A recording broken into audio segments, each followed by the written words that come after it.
हज़रत इमाम हुसैन दे न्यारे करबला जे मैदान दे न्यारे केड़े वक्त में हज़रत इमाम हुसैन नमाज पढ़ी दिखारी हज़रत इमाम हुसैन केड़े वक्त में तो नमाज अदा करे करबला जे मैदान में अल्लाह अकबर कबीरा मानी हज़रत इमाम हुसैन जी बंद पानी बंद तो भी एड़े वक्त में पांच नमाज पढ़ो रहो पर पानी जमात के भी नमाज पढ़ाईंदो रहो हाँ आखिर तईं जी शामा सजी जमात शहीद थी भाइर शहीद थिया बच्चा शहीद थिया कासिम भाटो शहीद थियो हज़रत इमाम हुसैन भी ज़ख्मन में चूर दे ज़मीन ते बेवा शिमर ज़ालिम तलवार लगी करे हज़रत इमाम हुसैन के कहे तो पढ़ कलमों दा कया शहीद हज़रत इमाम हुसैन तो फरमाए ज़ालिम शातों के ते जारना वा शातों के धमकाना वा शातों के खौफ दिलाना वा असाल बेदाई शहादत जे लाए जाऊं मुझे बाबू अली शहीद थियो मुझे उन दे फखरा मुझे भासन शहीद थियो मुझे उन दे फखरा मुझे बया भाई करबला जे मैदान में शहीद थिया माखे उन दे फखरा हाँ हाँ मुझे बकरा शहीद थिया अली अकबर सालन जो शहीद थियो अली असगर शहर महीना वारो शहीद थी मुझे उन दे फखरा मुझे भाई कासिम 17 साल वारो शहीद थियो मुझे न दे फखरा मुझी जमात शहीद थी या मुझे न दे फखरा पर मां भी शहीद थियण लाइ प्यारा ओ ज़ालिम थोड़ो तो परे थी तेजो नमाज पढ़ाते परिवार नमाज जो वक्त थियो अल्लाह जो फरदा क्या बाद में माखे भी शहीद कया इते शिमर चवे ओ सेन ये नमाज पढ़े जने तो पानी न तो मिले पिया जे लाए तो वो किए कने हज़रत इमाम हुसैन दे फरमाए ज़ालिम असा 27 तारीख वादी मिट्टी सा तयम्मुम कंदा नमाज पढ़दा आया हो हाने भी मिट्टी सा तयम्मुम करे नमाज पढ़ वली शिमर दो के सही किए नमाज पढ़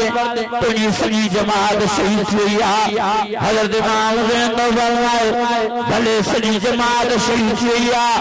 मां अकेले नमाज पढ़ण लाइ तैयार वही सही दुनिया नमाज पढ़ 27 तारीख होती ताजो पानी बंदा तानी मानी बंदा सही दही जो ॾियारो सॼो ॾींहुं तव्हांजे जिस्म में तीर लगाए तव्हांजे जिस्म में खंजर लगाए तव्हांजे जिस्म में तलवारूं लॻियूं बेशुमार तव्हांजे जिस्म मुबारक मोहरत मुबारक वड़ियो तव्हां दही जो ॾियारो सॼो ॾियारो अखरनि मुबारकनि में पाणी हारियो बचड़नि जा जनाज़ा भाइरनि जा जनाज़ा दोस्तनि यारनि जा जनाज़ा भाटे कासिम जो जनाज़ो तव्हां रुनाओ साईं तव्हांजे पाणी मुबारक हलियो तव्हांजे जिस्म में त वॾी कमज़ोरी अची वई कीअं नमाज़ पढ़ंदो मां कुर्बान वञा इमाम हुसैन जे लफ़्ज़ बराबर जिस्म में कमजोरी पर ईमान में सागी मजबूती मां हाने भी नमाज पढ़ लाइ तैयार शिमर के करे करे उते जो हज़रत इमाम हुसैन चादर मुबारक विछाए तयम्मुम फरमाए अल्लाह अकबर करे नमाज शुरू फरमाए पढ़े दो अल्हम्दुलिल्लाह रब्बिल आलमीन अर्रहमानिर्रहीम मालिक यौमिद्दीन इय्याक नअबुदु व इय्याक नस्तईन इहदिनस सिरातल मुस्तकीम सिरातल लज़ीना अनअमता अलैहिम गैरिल मग़्दूबि अलैहिम वलद्दाल्लीन बिस्मिल्लाहिर रहमानिर रहीम यासीन वल कुरआनिल हकीम इन्नका लमिनल मुरसलीन अला सिरातिन मुस्तक़ीम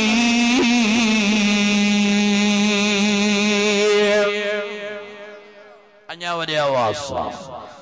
जेके हुसैन आयो हथ मथे खणी जो सुभान अल्लाह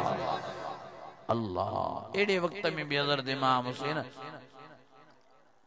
नमाज पढ़ी देखारी मुझे अजीजो मेहरबानी करे नमाज जा पाबंद छो आखिर हज़रत इमाम हुसैन शहीदी नमाज में थी बुधो या गाल तो बस दुआ करो हज़रत इमाम हुसैन नमाज में आ सजदे जी हालत में ज़ालिम तीर पे जुटिया खंजर आया तलवार आया तदें भी हज़रत इमाम हुसैन नमाज जे इश्क में गुमा तदें तक अल्लाह वाले हज़रत इमाम हुसैन जी नमाज साराई के न मंदिर में न मस्जिद में न बैतुल्लाह के दीवारों के साए में नमाज इश्क अदा होती है तलवारों के साए में वरी बे अल्लाह वाले हज़रत इमाम हुसैन जो सजदो सारायो चली बाबा नबी नाना निस्बतो देसियो चले खंजर करे सजदा इबादत तो ऐसियो और हज़रत इमाम हुसैन सजदे में आ और नमाज में आ हेरो ज़ालिम तीर जुलिया हेरो ज़ालिम खंजर आया हेरो ज़ालिम तलवार आखिर में ज़ालिम तलवार जो वार करे हज़रत इमाम हुसैन जी मुंडी मुबारक सिसी मुबारक धड़ मुबारक धार के कभी हज़रत इमाम हुसैन जो धड़ मुबारक सजदे में आ सिसी मुबारक अलग थी आवाज के हज़रत इमाम हुसैन जी जुबान मुबारक हाँ चप मुबारक चुरंदा हाँ हज़रत इमाम हुसैन को भी पढ़े तो सुभान रब्बियल आला सुभान रब्बियल आला सुभान रब्बियल आला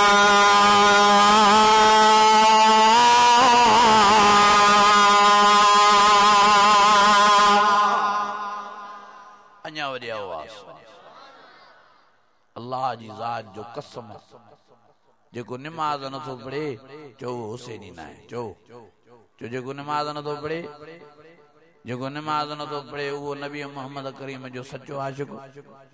जेको नमाज न तो पढ़े वो हैदरी अल्लाह हे दिसो बस हाणे दुआ दो घुराए कुरान मजीद मां मथे ते तो खां नबी साईं ने फरमायो केड़ा केड़ा नबी साईं के सच्चो नबी करे मंजोंदा हाथ मथे खणो मारे सा सब नबी साईं के सच्चो करे मञोंदा सबनी कलमो भरियो पढ़ो तो सयूं